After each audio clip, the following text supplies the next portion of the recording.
Hello and welcome back to day number 2 of the live stream. And as you can see, the quality is a little bit better today.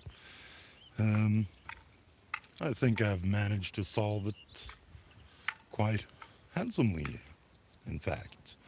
My technological genius knows no bounds. It is another fantastic, lovely day here at Foteviken.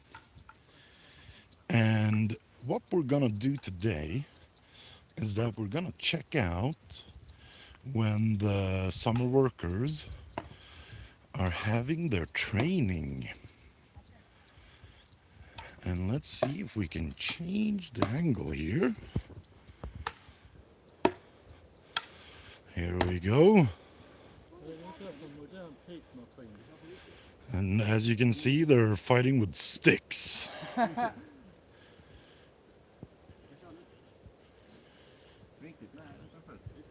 Come on, to first blood!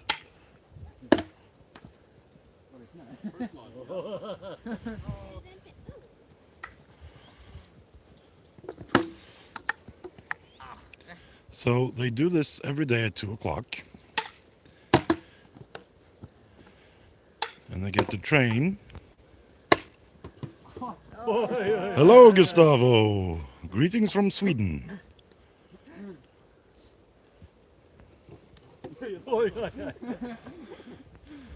I can tell by their form that they're a little bit sloppy.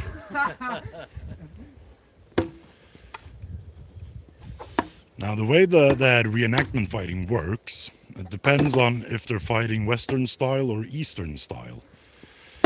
Now, what we do here is Western style, which means there are five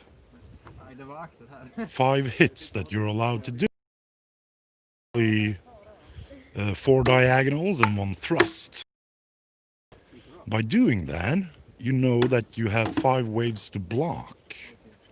It makes it a little bit safer, but people do get injured even though.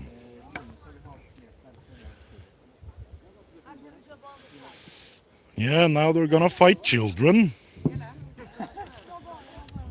Big brave Viking. Hey! So here comes my fans. Hello.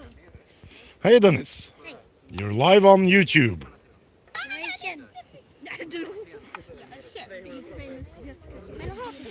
But yeah, now they're gonna train some children, so I'm gonna step away for a moment and I'm gonna. Now this place is our sacrificial grove. And here is where we perform a ritual called brot.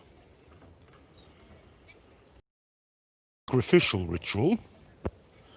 Now, back in the day, they sacrificed animals. We don't do that because it's cruel, but they did do that back then. We don't sacrifice animals, but we can sacrifice foodstuffs, drink, and even valuables to the gods. And we have a whole range of idols in our sacrificial grove, of course. Can anybody guess who the guy in the middle is? This guy. If you know who it is, please give a shout out in the chat.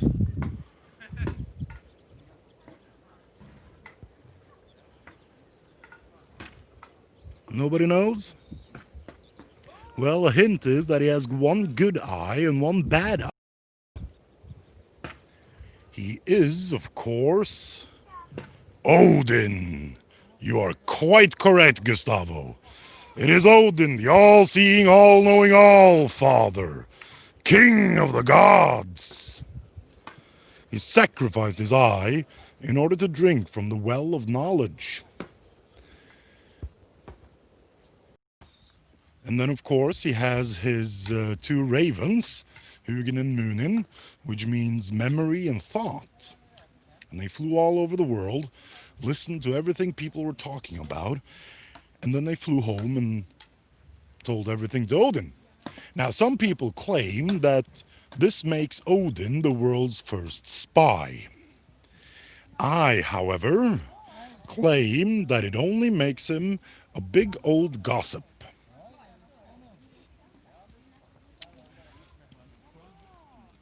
And,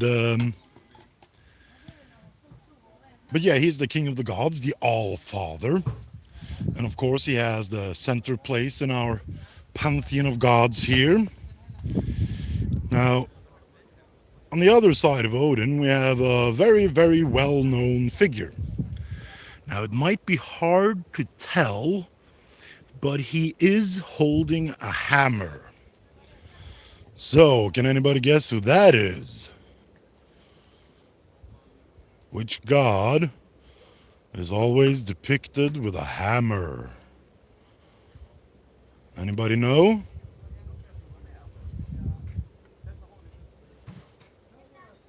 Okay, I guess I'll have to say it myself then. It is Thor! There we go, Gustavo. Maris. It's not Chris Hemsworth. You silly girl. But yes, it is Thor, the god of thunder. And Thor, he has a little bit of an unfair reputation these days because when people think about Thor, they usually think about Chris Hemsworth. That's right, Maris. And about this tall, handsome guy with long blonde hair, a beard, and he flies around killing aliens and robots, which isn't true. They didn't have robots back then. I don't think they had aliens either. But Thor, he is actually a farmer. He's very strong, and with his gauntlets and the belt of strength, he's the only one that could lift his hammer, Mjolnir. So powerful that with a single blow, it could flatten mountains.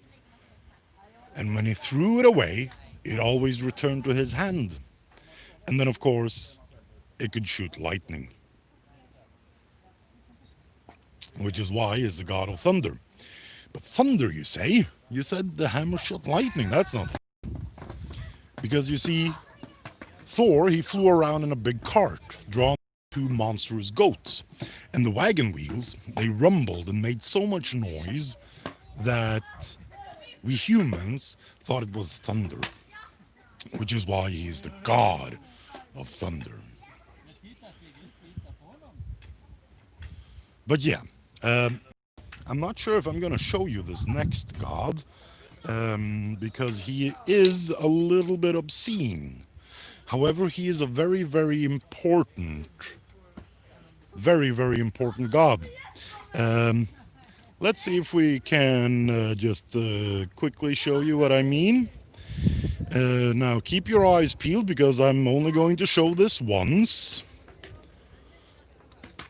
It is that guy, and he's holding something. Can anybody guess who this guy is?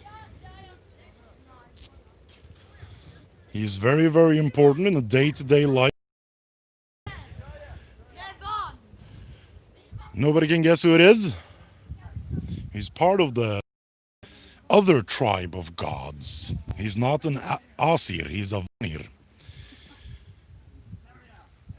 And his name is Frey. He's the brother of Freya. And he's a god of fertility. No, Gustavo, it's not Loki. But it's Frey, the god of fertility. And it was to him you made sacrifices if you wanted your crops to grow big and strong, or if you wanted lots of chickens or foals or lambs or cows or things like that, or if you wanted your wife to become with child.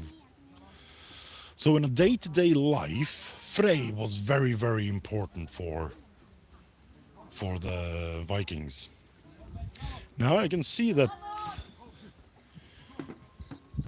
they've started to teach the children shield wall, which actually broke apart completely immediately. Let's see if they've learned something then. Shield wall! Nope, they don't know what it means. And the Vikings are getting their asses kicked.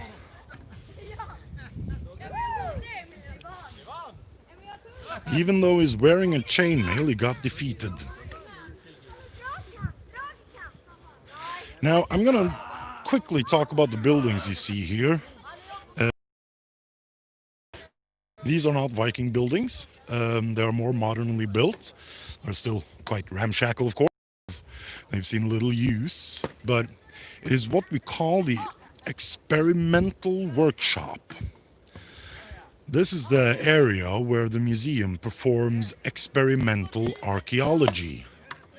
And experimental archaeology is where you try out things from the Viking Age, try to figure out how the Vikings did stuff.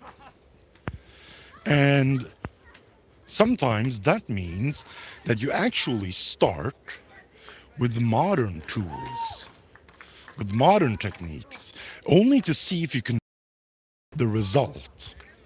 And if you can do that, if you can replicate the result, and you've gone through the whole process of replicating the result, you can draw deductions on how their process was, how they used their tools to get the result that we can see.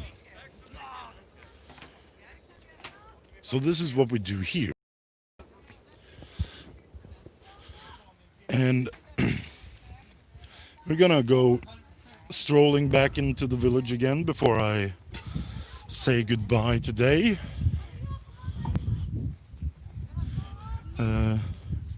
There hasn't been a lot of visiting Vikings as of yet. There's a few tents come up. Let's see, I can change the angle again and you can see some of the tents in the background there. Let's see. Straight ahead there you can see some of the tents that have come up. There's also some more on the back area. But we will, I'd love to have you to visit, Gustavo. That would be amazing. But yeah, we have some more tents in the back area where some traveling Vikings have set up.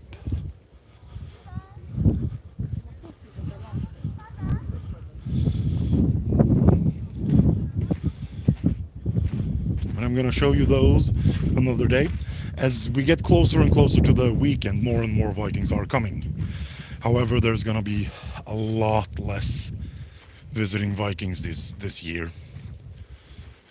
But that's to be expected with the corona raging across the world these days.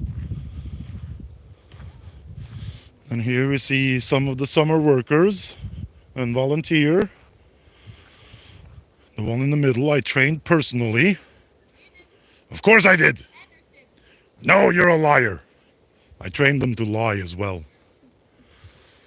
But they're great. They're amazing. But yeah, there aren't a lot of tourists today either. There are slightly more than it was yesterday. And we're going to see an uptick in visitors and tourists when we get closer and closer to the weekend.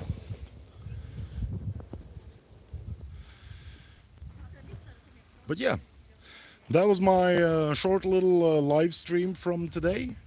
I hope you've enjoyed my little talk and showing you the sacrificial grove.